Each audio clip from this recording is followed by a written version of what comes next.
ঢাকার দোহারে মাদ্রাসা ও এতিমখানার ছাত্রদের নিয়ে ইফতার মাহফিল অনুষ্ঠিত হয়েছে। বাংলাদেশ জাতীয়তাবাদী মহিলা দলের কেন্দ্রীয় কমিটির সদস্য ও দোহার উপজেলা পরিষদের সাবেক ভারপ্রাপ্ত চেয়ারম্যান শামীমা রাহিম শিলার ব্যক্তিগত অর্থায়নে শনিবার সন্ধ্যায় উপজেলার ইসলামাবাদ গ্রামে অবস্থিত জামিয়া এমদাদিয়া ইসলামাবাদ মাদ্রাসা ও এতিমখানায় এ ইফতার মাহফিল অনুষ্ঠিত হয়। এ সময় উপস্থিত ছিলেন নারিশা ইউনিয়ন বিএনপির সভাপতি ভুলু খালাসি, যুবদল নেতা আব্দুল হান্নান, মশিউর রহমান মাখন, জাহাঙ্গীর মোল্লা, দেলোয়ার, কাশেম কাজী, বিপ্লব মোড়ল, ঢাকা জেলা মহিলা দলনেত্রী স্বর্ণা, ঈশিতা, শিলা, মুন্নি আক্তার, মিথিলা সহ বিএনপি ও অঙ্গ সংগঠনের নেতাকর্মীগণ।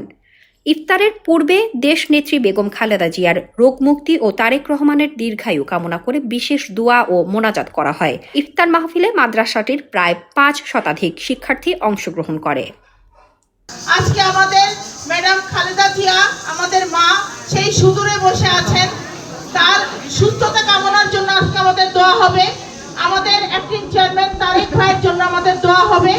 এবং আমি একটা কথাই বলবো, অনেক কষ্ট উনি ওখানে বসে আমাদের জন্য করছেন, এবং সেটা যেন উনি আমাদের কষ্টগুলো যেন সফল করতে পারেন। এবং আমাদের এই কষ্টগুলো সফল করতে হলে আমাদের সবাইকে একতা হয়ে, শক্তি হয়ে একসাথে কাজ করতে হবে। আপনাদের কাছে আমার একটাই অনুরোধ, আপনারা সবাই শক্তিশালী থাকেন, আপনাদের এই বন্ধনকে ভাঙতে দিয়েন না, এবং এখানে দুশ্চরিত্র লোকদেরকেও আশ্রয় দেন না। সামনের দিন দল যদি আমাদের ক্ষমতায় আসে, আমাদের বিএনপি যদি ক্ষমতায় আসে, আমাদের এইখানে আমাদের খন্দকার আবু আশফাক বা এমপি হয়ে আসে, আমাদের অনেক কার্যক্রম তখন হবে।